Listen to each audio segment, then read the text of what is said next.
Ele próprio chamou de tamargueira. Ele ficou detonando o rapaz que, sei lá, rapaz, moça, alguém, o divergente que criticou porque disse que era tamargueira. E ele próprio, nesta mensagem, ele falou tamargueira. Questionar é liberdade, a serviço da verdade. Não se deixe enganar pela falsa santidade. Olá, meus irmãos, desejo que todos estejam bem, desejo que todos estejam em paz. Eu vou dar continuidade aos comentários sobre o evento Trombetas e Festas da Igreja Cristã Maranata, que foi realizado no dia 1º de dezembro de 2024, com retransmissão no dia 8 de dezembro de 2024. Nós já comentamos a parte inicial, a apresentação do Josias Júnior e a mensagem completa do pastor Gerson Belucci, incluindo então o grande e terrível dia do Senhor, a primeira, a segunda, a terceira e a quarta trombeta, ok? E hoje nós vamos examinar a mensagem que foi trazida por Gedeu Tigueiros. Vamos lá?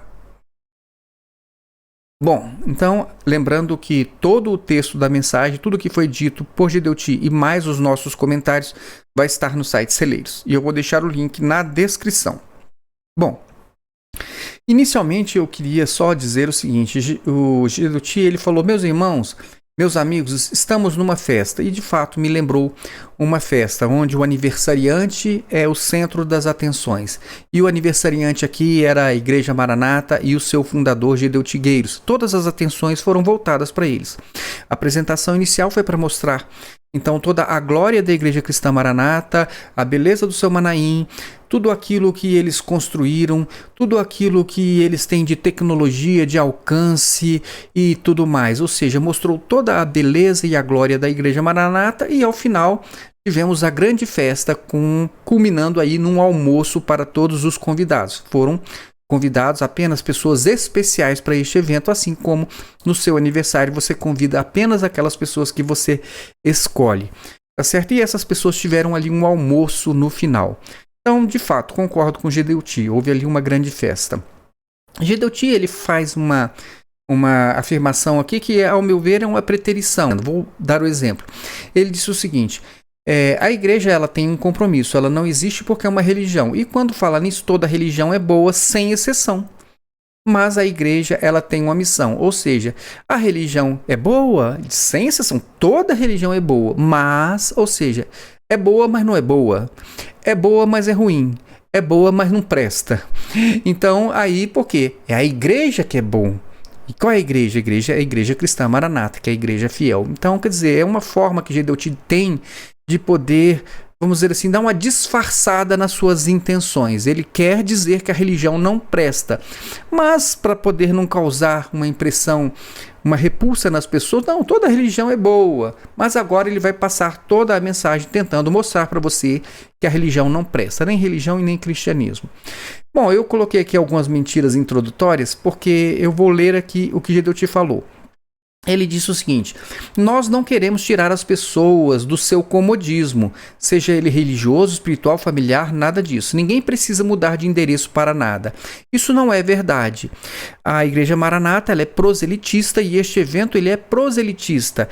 Ao passo que ele mostra que todas as outras igrejas são ruins, ele chama as outras igrejas todas de religião, coloca tudo no mesmo pacote, inclusive cristianismo. Então ele mostra que todas as outras igrejas não prestam, são governadas por Satanás, mas a Igreja Maranata é a igreja fiel que é governada por Deus.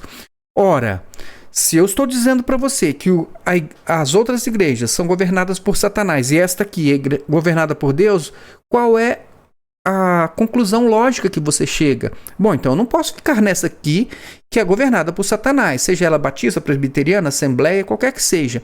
Eu tenho que vir para Maranata. Então, a mensagem de Gedeuti é proselitista, quando ele faz esta comparação entre igreja que presta, que é Maranata, e todas as que não prestam, que são as demais igrejas. E, obviamente, a conclusão é, você tem que vir para cá. Mas ele, para disfarçar o seu propósito, ele diz, mas ninguém precisa mudar de lugar. Mas ele colocou a ideia na mente das pessoas, eu tenho que mudar de lugar. Como que eu vou ficar num local governado por Satanás, um lugar que não presta? Entenderam? Então, é sutil, você precisa perceber. Mas vamos lá.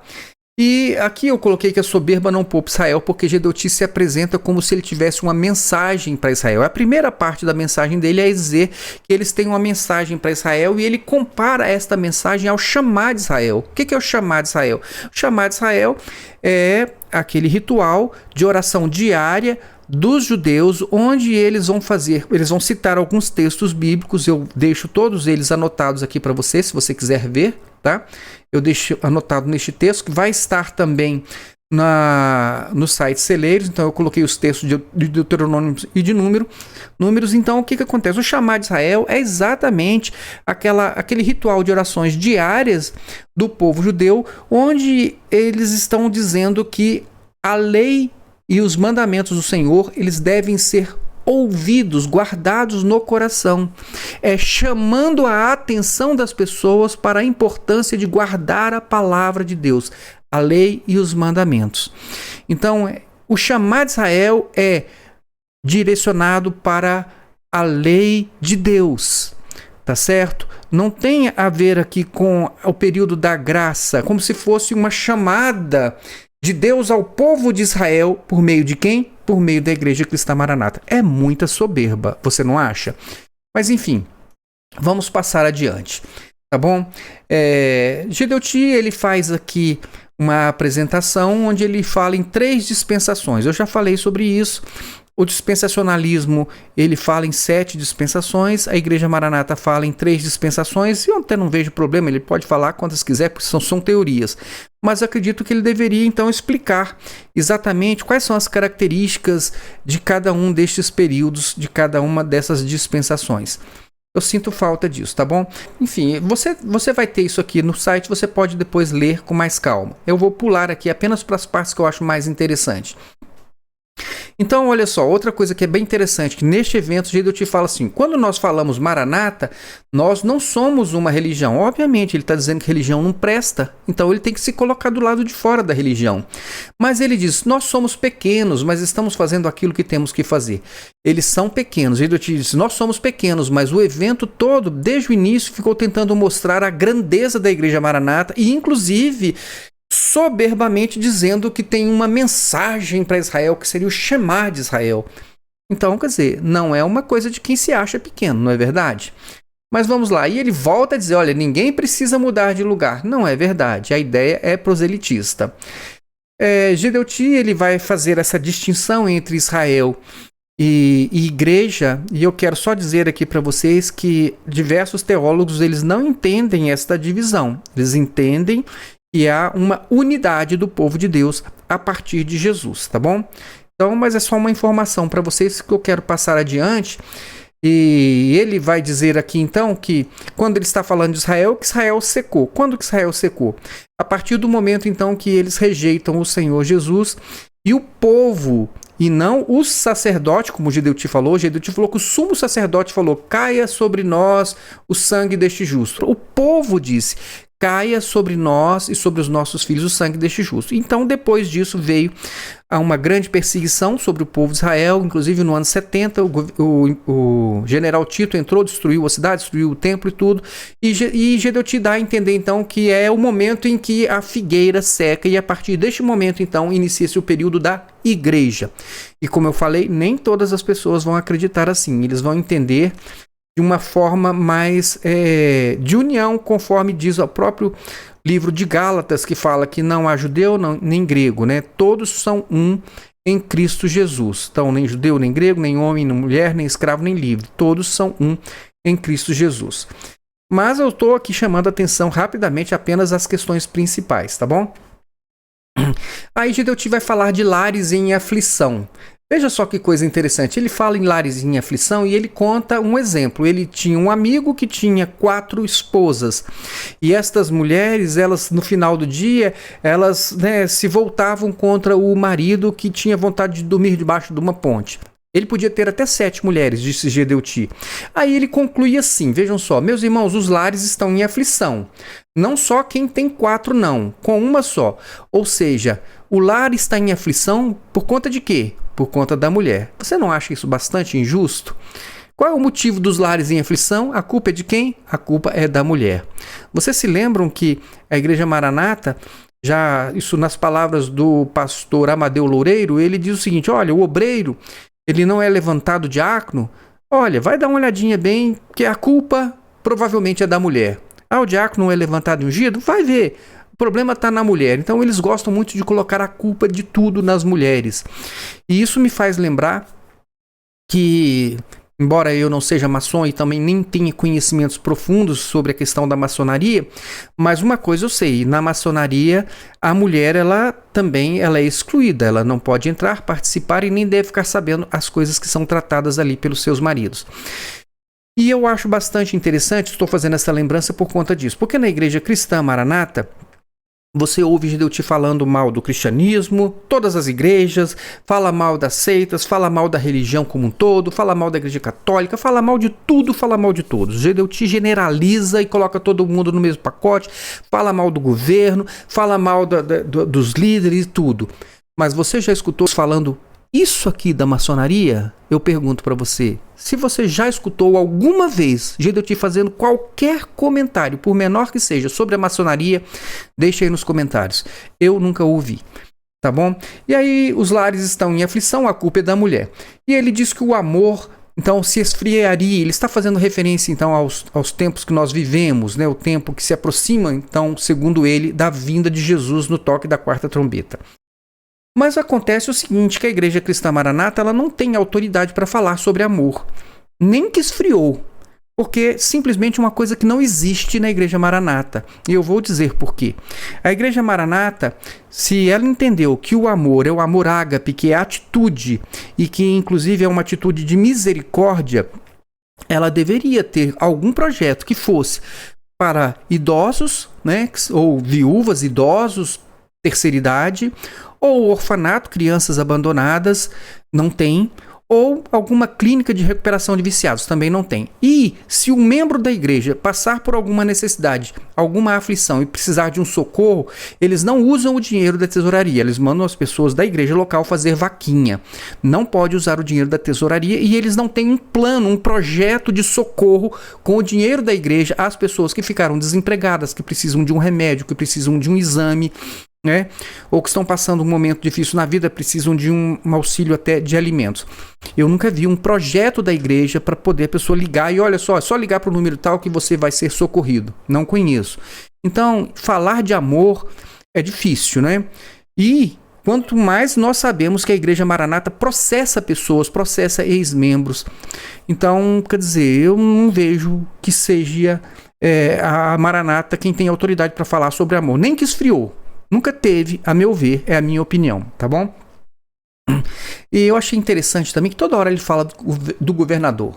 Então, todo tipo de crise, todo tipo, tivemos a notícia de jornal. O governador preocupado com as enchentes. Ele está sempre falando do governador. Toda hora ele vai e fala do governador. Reparem, quando tiver a próxima vez aqui, eu vou mostrando para vocês. Então, ele falou aqui que profeticamente a igreja ela tem que ser profética. Achei bem interessante, né? Profeticamente a igreja tem que ser profética. Bom, Gideuti, ele tem uma filosofobia, ele tem fobia de filosofia e também de teologia, fobia de teologia, ou seja, ele tem uma teologofobia, não é? Ele não gosta de teólogos. Mas por que Gideuti não gosta nem de teologia e nem de filosofia?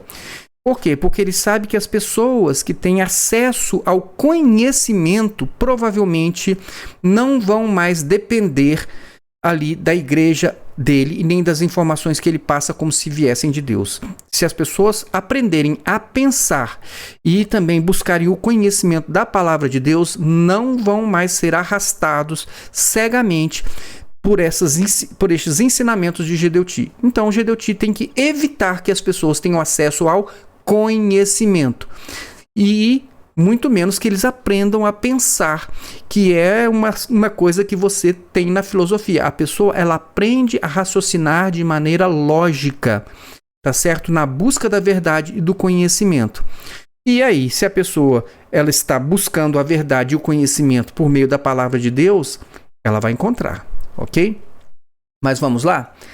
Então, ele chega a dizer que a filosofia fossiliza o homem. Tem uma coisa aqui que ele fala que, no meu entender, é uma coisa absolutamente sem lógica e sem sentido. né? Ele diz o seguinte: a razão é boa, é humana, mas o que vem de Deus não passa pelos sentidos do homem. Eu acho a coisa mais absurda que existe. Como assim? Alguma coisa não passa pelos sentidos do homem. Bom, se você tem conhecimento de Deus, você não tem conhecimento pela palavra de Deus? Sim, ou você ouviu ou você leu. Alguém contou para você, você ouviu uma mensagem, alguém trouxe a informação sobre Jesus e você tomou conhecimento por meio do seu sentido, da audição, você escutou. Ou você leu, você pegou a Bíblia, começou a ler e tomou consciência sobre Jesus, sobre Deus, sobre a eternidade, sobre a salvação e tudo mais. Então, não existe como uma informação que transforme a sua vida, ela não tem como ela não ter passado pelos seus sentidos, pela visão, pela leitura ou pela audição. Até porque a própria palavra diz que a fé, como é que ela vem? Ela vem pelo ouvir. E o ouvir pela palavra de Deus, passou pelos sentidos. Mas Gedeuti quer eliminar a sua capacidade de raciocínio. Então ele diz, olha, não pense. E eu vou gravar um vídeo, assim que possível, vou colocar no canal Cortes Apologéticos, que é um vídeo sobre o menticídio, a morte da mente. E que, na verdade, você percebe que algumas pessoas querem matar a sua mente. Eles querem que você perca a capacidade de análise, de raciocínio lógico, né, e coerente. Eles querem simplesmente que você aceite o que eles falam como se fosse uma verdade, sem questionar. Então eu vou gravar sobre isso, mas aqui eu acho um absurdo dizer que algum tipo de conhecimento pula para dentro da pessoa como se fosse a incorporação de um espírito. Pulou lá para dentro, é como se você fosse psicografar. Você está aqui, você não tem informação nenhuma de nada, mas aí de repente entra um espírito qualquer na sua vida e aí você começa a escrever coisas que você nunca viu, que você nunca soube. Não é o que nós entendemos pela palavra de Deus. Nós temos o conhecimento da verdade, nós temos a fé, porque nós conhecemos a palavra de Deus. E há vários textos que falam que você tem que conhecer, que você tem que ler, que você tem que meditar na palavra de Deus. Aqui, tá bom? E o Espírito Santo faz o quê? Ele vai te ajudar. Fazendo como? Na medida que você vai buscando esse conhecimento de Deus, ele vai mostrando para você as questões acerca do pecado, da justiça e do juízo, tá certo? Então, por quê? Porque o Espírito Santo, como diz a palavra, ele convence o homem do pecado, da justiça e do juízo. Mas o conhecimento que você tem de Deus, ele passa sim pelos seus sentidos necessariamente. Gedeuti, ele seria Deus, por acaso? Porque ele diz o seguinte, que você não pode aceitar informações humanas. Mas como assim? Ele não é homem? E ele traz informações também das revelações que ele teve de Deus, da compreensão que ele tem da palavra de Deus. Então, quer dizer, se você receber essa informação de qualquer outra pessoa, é coisa humana, é coisa da razão. Agora, se você receber essa informação de Gedeuti, não, aí é coisa de Deus. Irmãos, vamos ser razoáveis, né? Você está sendo enganado. Alguém está querendo se colocar no lugar de Deus para dizer, só a minha informação é que tem validade divina.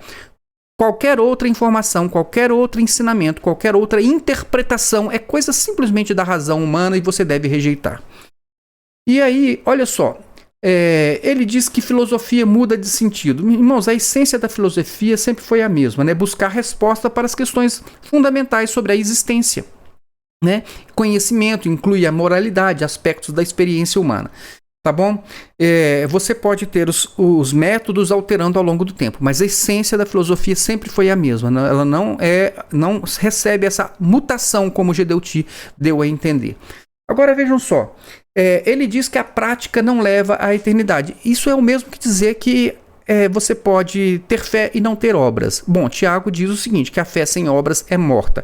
Eu fiz uma série de considerações sobre isso, tá certo? Com os textos e com a minha visão sobre isso, e vou deixar aqui, o texto vai estar publicado no site Celeiros, você pode ler depois, com mais calma, tá certo? Bom, eu achei bastante interessante, porque Gedeuti, ele quer que você jamais tenha nenhum tipo de conhecimento filosófico, mas ele fica citando um monte de autores aqui, da filosofia. Então, olha só, eu acho que ele foi um pouquinho infeliz porque ele acabou citando autores que eu até tive contato, até por conta da minha formação acadêmica, tá certo? e que eu gosto muito. Então vejam só, mas eu não vou ficar dando explicações, mostrando como o Gedeuti dá informações erradas para as pessoas. Meu Deus do céu, porque não vai dar tempo, porque é muita coisa, mas eu deixo tudo isso anotado aqui para você consultar no site Celeiros, tá bom? Gedeuti falou de Kant. Olha, para quem que ele está falando? Ele está falando para aquelas pessoas da cidade de interior, pessoas que muitas vezes não tiveram nem acesso à educação, né? Ou pelo menos que não chegaram a uma faculdade e que têm dificuldade de entender muitas coisas, que nunca nem ouviram falar, e ele fica, porque Kant, aí depois ele deu informações erradas ainda por cima, ele falou de John Locke, né? Aí eu coloquei aqui tudo que ele colocou que eu acho que está errado. Ele falou de Descartes, né? Foi um dos primeiros livros de filosofia que eu li, e foi Descartes, o discurso do método. Cheguei até a indicar para algumas pessoas na igreja. Mas enfim, eu achei tão interessante o pensamento, né? Aí ele fala da escolástica, né? E olha só o que ele fala. A escolástica medieval foi que trouxe juntamente com a religião todo o processo até a reforma do século XVI. Que processo? Irmãos, ele vai e solta umas coisas que não tem sentido. E você não consegue dar sentido para as frases dele, mas todo mundo fica impressionado. Ele falou de Kant, ele falou de Descartes, de John Locke. Gente, que homem culto, que homem sábio. Então nós temos que acreditar nele. Falou de metafísica, deu um monte de informação aqui. Diz que a metafísica são fenômenos. Irmãos, metafísica não é fenômeno. Eu deixei aqui anotadinho para você. Ó. É uma área da filosofia que estuda a natureza fundamental da realidade. Irmãos, preste atenção, você está sendo enganado com uma pessoa que fica soltando um monte de palavras em cima assim, e você não entende nada e fica, que coisa maravilhosa, nossa, que homem culto, ensinando coisas erradas para você, tá certo?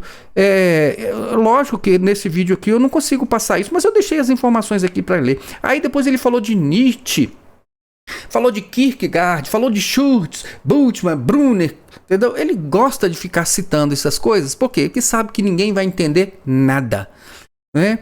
E olha só a clareza de Gedeuti. Aí ele vai mostrar esse quadro aqui. Gente, você olha esse quadro aqui, isso aqui é o tipo do quadro que foi feito para você não entender nada, para você ficar ali boiando, e depois quando ele falar uma palavra assim, não, mas porque Jesus é maravilhoso, aí você diz, glória a Deus. Não, mas porque o sangue nos purifica de todo pecado. Ai, glória a Deus. Você não está entendendo nada do que ele está falando. É uma confusão, uma sopa de letrinhas aqui que ele coloca para te impressionar. É só para te impressionar, tá certo? Aí ele voltou a falar, olha só, falou das obras, aí falou do governador, falou dos prefeitos presentes, do Pasolini e outros, acho que Pasolini é com Z, né? Mas vamos lá. Aí Gedeuti agora ele vai falar de Bíblia. Irmãos, ele destrói a Bíblia em poucos minutos. Ele fala tanta coisa errada da Bíblia, tanta coisa sem sentido da Bíblia, que em poucos minutos ele acabou com a Bíblia. Olha só. Jesus é uma revelação. Ele derramou o seu Espírito. Irmão, você não vai encontrar isso na Bíblia, tá certo? Jesus derramou o seu Espírito. A nossa vida tem que estar dependente disso. Dependente de quê? Porque a igreja tem que estar ligada ao profético. Irmãos, isso é tudo invenção da Igreja Cristã Maranata. Você não tem textos claros e objetivos que falem essas coisas que ele diz.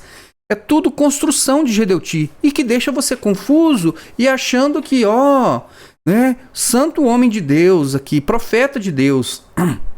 A minha fé está aqui nesses óculos, a fé do outro negócio da florzinha. Diz assim, é da obra redentora. Aí o verbo já existia antes de todas as coisas. Então a fé tem que vir de lá, tá certo? Olha só, irmãos, da onde que uma coisa conclui a outra? Porque Jesus existia desde a eternidade, então a fé tem que vir de lá? Irmãos, as coisas têm que ter sentido. As coisas que ele fala sobre a Bíblia têm que fazer sentido, entenderam? Mas enfim, não dá para perder muito tempo, eu vou pulando aqui, você pode ler com mais calma depois, né? O cristianismo tem que dar uma virada. Pronto, chegamos aqui então na questão da tamareira e da tamargueira, tá certo? Vou ler aqui, meus irmãos, eu trouxe até ninguém vai ler isso aqui, tá? Aí colocou aqui, fugir, salvai a vossa vida e sereis como a tamareira do deserto, primeiro tempo. Ele quer provar então que a palavra é tamareira, porque ele vai dizer então que você vai fugir, que você vai para o deserto. Vamos ver o que ele diz, né? Então é uma planta que abre seus pendões, ela cresce para cima e ela não dá galhos. E outra coisa, ela tem um segredo que ninguém sabe, porque a tamareira resiste no deserto, porque não tem água, mas quanto mais seco, mais ela cresce. Tá certo? Eu vou explicar, mas vamos ler aqui o que ele disse, né? Os seus pendões se abrem e diz assim: o justo, que ninguém é justo, o justificado crescerá como a palmeira. Ele cresce para cima e ele vai dando. E quanto mais sol é a justiça de Deus, a justificação dele na sua vida, ele te perdoando, ele te abençoando. Quanto mais sol dele, mais os pendões se abrem, voltado para a eternidade. Aqui, meus irmãos, eu aposto que todo mundo deu glória a Deus, aleluia, aleluia. Você entendeu alguma coisa? Não, mas ele falou a palavra, uma palavra que você entendeu. Glória a Deus, aleluia. Então ela tem uma coisa interessante, ela produz frutos. E os frutos da tamareira, eles ali no deserto, o viandante que vem caminhando nas longas caminhadas, que era o passado, né? O alimento dele era aquilo. Ele chegava debaixo de uma tamareira, era o descanso dele, era a fruta, e caía do pé e ficava adocicada por causa do calor que estava ali no chão, entendeu? Então ele comia e dizia-se uma coisa. Quem dizia? Não sabe, né? E dizia-se uma coisa, que um fruto da tamareira dava para o cidadão caminhar mais 3 dias. A tamareira é o símbolo do Senhor Jesus, é o símbolo da sua vida, a sua vida. Tá certo? Foge, o mundo está nessa dificuldade. Um fala uma coisa, diz outra. Olha aqui, fugir. Foge para o deserto, é a sua hora com o Senhor. Veja só, você não vai para o deserto, é como diz João, vocês não vêm aqui para ver uma cana ao vento, vocês não vieram aqui para ver movimento, vocês não vieram aqui para as pessoas serem, para pessoas muito bem vestidas. É claro que está todo mundo bem vestido aqui, mas com as vestes reais. Vocês vieram ver a voz do que clama no deserto. Preparai o caminho do Senhor, endireitai as vossas veredas. Digo fraco, eu sou forte, aí está o segredo dessa caminhada. Alguns viram ali e nós vamos agora a alguns textos. O Senhor vai precisar... bem nessa hora que é o ápice dele, eu acho que o governador, não sei se foi o prefeito, que se levantou para sair e disse: o senhor vai precisar sair, né? Vou, né? Ele podia ter falado assim: vou, não tô entendendo nada, não tô aguentando esse negócio, não vou embora.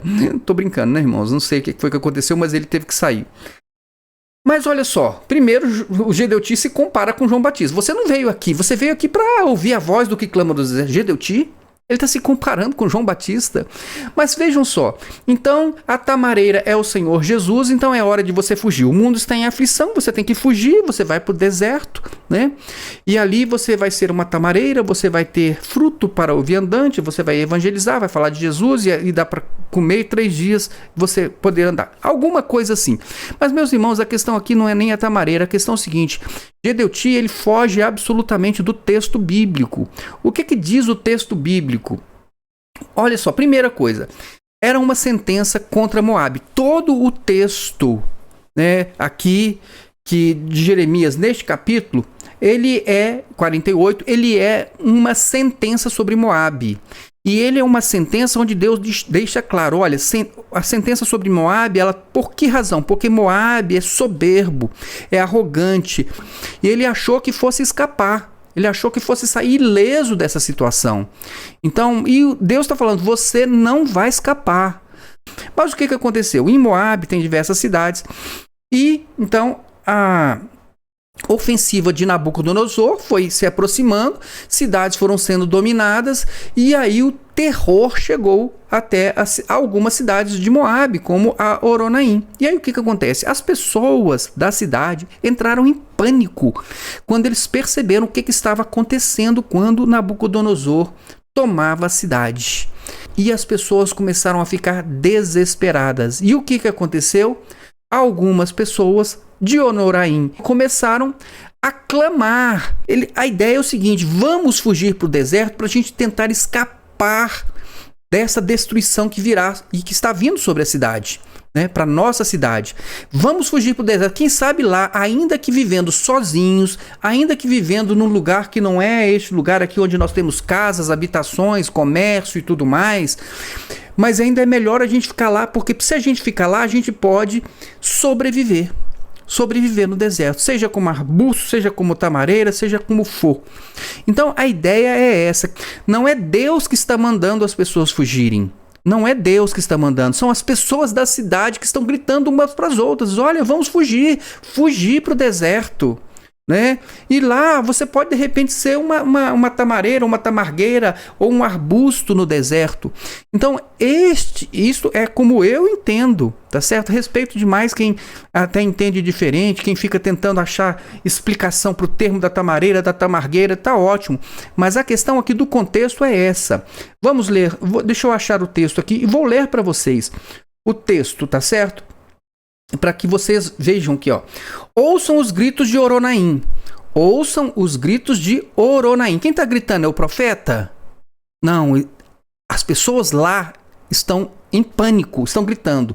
Devastação, grande destruição.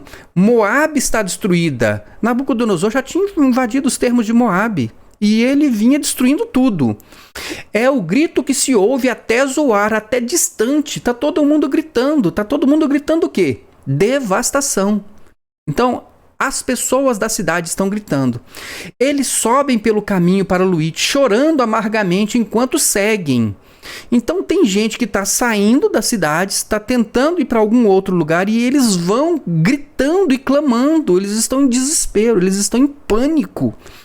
Sobem pelo caminho para Luíte, chorando amargamente enquanto seguem. Na estrada que desce a Oronaim, ouvem-se gritos angustiados por causa da destruição. E aí essas pessoas que estão fugindo, que estão indo por estradas, eles passam por Oronaim e eles veem as pessoas ali desesperadas também, gritando. O grito deles dá para ouvir a distância. Ouve-se gritos angustiados por causa da destruição. E o que elas estão gritando? Fujam! Corram para salvar as suas vidas. Tornem-se como um arbusto no deserto. Gente, vamos sair, vamos tentar escapar. Não fiquem na cidade. É melhor a gente ir pro deserto e tentar sobreviver no deserto do que ficar aqui na cidade e esperar ou Nabucodonosor vir e matar todo mundo. Eles estão desesperados, eles estão em pânico. Fujam. Então, não é Deus que está mandando eles fugir. Por que não é Deus? Porque o próprio Deus falou que não adiantava fugir. Porque o juízo viria sobre todos. Se você sair de um buraco, você vai cair no outro. Vejam, meus irmãos, porque logo mais abaixo, no mesmo texto, na mesma profecia, neste capítulo 48, no verso 44, Deus diz: quem fugir do terror cairá numa cova, e quem sair da cova será apanhado num laço. Trarei sobre Moabe a hora do seu castigo, declara o Senhor. Aqui sim está expresso, é o Senhor que está falando. Não adianta fugir, né? Se fugir do terror, cai na cova, e se fugir da cova, será apanhado num laço. Então vejam, meus irmãos, que seria uma coisa contraditória eu dizer que aquela mensagem de fugir, salvai a vossa vida e sedes como a tamareira do deserto, seja uma palavra que venha de Deus, porque senão Deus estaria sendo contraditório. Ele manda fugir, mas depois ele diz: não adianta fugir, porque se você fugir, você vai ser apanhado da mesma forma. Então, o que você pode entender aqui? Você pode até entender diferente do que eu estou falando. Não, mas aí é o profeta que está mandando fugir. Se é o profeta que está mandando fugir, preste atenção, é uma ironia. Ele está dizendo: fujam então, vai lá, fujam. Vocês acham que vocês podem escapar? Fujam, né? Vão lá para o deserto, vão lá ser então uma tamareira no deserto. Vocês não vão escapar do mesmo jeito. Então, você tem essas duas possibilidades que eu estou colocando para vocês aqui. A primeira: ouçam as próprias pessoas que estão gritando para os outros: vamos fugir, fujam, saiam daí, saiam da cidade, porque tem pessoas que estão passando no caminho e estão escutando eles gritando de terror na cidade. Então você pode entender que são as próprias pessoas que estão dizendo: fujam, tentem salvar as suas vidas, é melhor ir para o deserto do que ficar aí e morrer. Ou você pode entender então que seria o próprio Deus falando, o profeta falando, e dizendo o seguinte: fujam. Ironizando, inclusive. Vocês orgulhosos, soberbos, vocês acham que vocês vão escapar? Vocês estão com o pensamento de tentar fugir? Então fujam aí. E vocês vão morrer no deserto, porque se você sair do buraco, você vai cair na cova. Deus falou: ninguém vai escapar. Irmãos, não dá para entender diferente. Por que não dá para entender diferente? Pelo menos de uma dessas duas. Porque o texto, todo o contexto diz o seguinte: não tem como escapar. O juízo virá. Então, meus irmãos, me perdoem, mas Gedeuti, ele trouxe aqui um texto que não tem nada a ver, que não tem nada dizendo que você está num mundo de aflição e que você vai para o deserto, que lá no deserto você vai ser uma tamareira, que você vai dar fruto para os viandantes. O texto não tem nada disso. É juízo contra Moabe. A destruição está vindo e ninguém vai escapar. Ninguém vai escapar. Mesmo aqueles que fugirem para o deserto. Tá certo? Então, se eles próprios estão dizendo para fugir, vão morrer. Mas se é o profeta, é uma ironia, porque o próprio Deus diz que ninguém vai escapar. Mas vamos para frente, né? Gedeuti se comparou a João Batista, já falei aqui, né? A igreja infiel de Gedeuti, porque Gedeuti vai ficar falando de igreja infiel, a igreja infiel, existe a igreja infiel, né? Aí ele vai mostrar aqui, né, a mulher assentada na besta, né, com 10 chifres, né, os 10 chifres, 7 cabeças, 10 chifres e tal. Isso aqui é só para aterrorizar as pessoas, tá, irmãos? Usa só para aterrorizar, e ele comete um ato falho aqui, vejam só. A palavra de Gedeuti, tá? Ele disse o seguinte: a palavra é essa: fugi, salvai a vossa vida, sereis como a tamargueira no deserto. Ele próprio chamou de tamargueira. Ele ficou detonando o rapaz que, sei lá, rapaz, moça, alguém, o divergente que criticou porque disse que era tamargueira. E ele próprio, nesta mensagem, ele falou tamargueira. Irmãos, e não dá nem para achar, não, será que ele falou mesmo? Vai lá, escute. Falou tamargueira. Nesse exato momento, a palavra é essa: fugir, salvai a vossa vida, sereis como a tamargueira no deserto. E eu quero que os textos finais agora sejam lidos por todos. E aí ele vai apresentar Apocalipse, né? Uma grande voz, uma grande mão, aleluia. Agora ele vai tentar fazer aqui aquele apelo, né? Você vai decidir para a vossa vida, e você vai ser uma tamareira e tal, né? Irmãos, Gedeuti, aqui, irmãos, olha só, lá no finalzinho ele diz que ele tem que ajudar a imprensa. Eu não entendi, viu? Veja se você entende aqui. Ele disse assim: por último, o texto é o final. Nós vamos ler simplesmente: os que estiverem de acordo, tudo certo. Os que não estiverem, fiquem à vontade. Eu quero dizer uma palavra especial aqui. Nós temos, o mundo tem uma imprensa necessária. Essa mesma imprensa que ele processou no passado e que agora virou amiguinho dela, porque está comprando matérias, né? Fazendo marketing. Então ele diz: o mundo tem uma imprensa necessária. Às vezes, ela, em vez de ser imprensa, ela vira encrenca. Ele sabe disso, né? Mas aí ele diz: mas é a necessidade. As pessoas vivem disso. É a necessidade. A imprensa tem necessidade de ser encrenca porque eles vivem disso. Então, nós temos que ajudar todos. Como assim? Gedeuti tem que ajudar todo mundo? Ele tá falando da imprensa. Ele tem que ajudar a imprensa? Como é que ajuda a imprensa? Comprando muita matéria para poder mandar um dinheirinho para eles? É isso? Não sei, né? Mas ele está dizendo que nós temos que ajudar a todos. Ele não ajuda as pessoas da igreja. Ele não tem nenhum projeto de socorro para as pessoas da igreja, mas ele está dizendo que tem que ajudar a imprensa. Você entendeu? Irmãos, eu posso estar entendendo alguma coisa errada aqui, você pode deixar nos comentários. De vez em quando acontece isso. No último vídeo que eu gravei mesmo, alguns irmãos fizeram lá alguns ajustes naquilo que eu falei e eu achei até bastante razoável, tá? Então, olha só. Esse povo luta de manhã, de tarde e de noite, elogiando a imprensa. Os governos estão aí, eles não são políticos, eles estão se dedicando ao povo e nós temos que reconhecer isso. A imprensa está se dedicando ao povo. Eles não são empregados? Eles não estão fazendo isso porque é a profissão deles? Irmãos, achei estranho, né? Mas enfim. Aí ele faz um sugestionamento que é o seguinte: amanhã no trabalho você vai sentir uma coisa diferente. Então você está dando a sugestão, olha só, se a gente não conseguir que ninguém tenha gostado desse negócio aqui hoje, olha, se por um acaso amanhã acontecer alguma coisa boa, ele está tentando sugestionar a pessoa para relacionar o fato de ele ter participado do evento Trombetas e Festas. E aí colocou as palavrinhas finais aqui, tá certo? E eu quero encerrar aqui, olha só, o pastor Wellington Silva, ele colocou lá, que é major da Força Aérea Brasileira, vai fazer uma oração de encerramento e logo em seguida o pastor Carlos Nejar, que é membro da Academia Brasileira de Letras, vai impetrar a bênção apostólica. Que coisa, né, irmãos? Ele faz questão, então, de colocar duas pessoas ali que são, de fato, né, tem alguma relevância no cenário aqui, no caso, do serviço público, o major da Força Aérea, e o pastor Carlos Nejar, que é um membro da Academia Brasileira de Letras. Aí levou essas duas pessoas lá para poder fazer o encerramento, porque Gedeuti gosta mesmo de mostrar que ele está rodeado de pessoas importantes. Irmãos, era o que eu consegui, né? Eu consegui trazer aqui para vocês. Eu sei que tentei ser o mais breve possível, mas é um resumo de tudo aquilo que o Gedeuti falou. O texto completo com todas as minhas considerações e observações. Se por um acaso eu falhei, pulei alguma coisa ou não me fiz entender, eu tenho certeza que você lendo o texto você vai entender melhor, tá certo? Vai estar no site Celeiros. Que Deus abençoe a sua vida. Fique na paz do Senhor Jesus e até o nosso próximo vídeo. Tchau, tchau.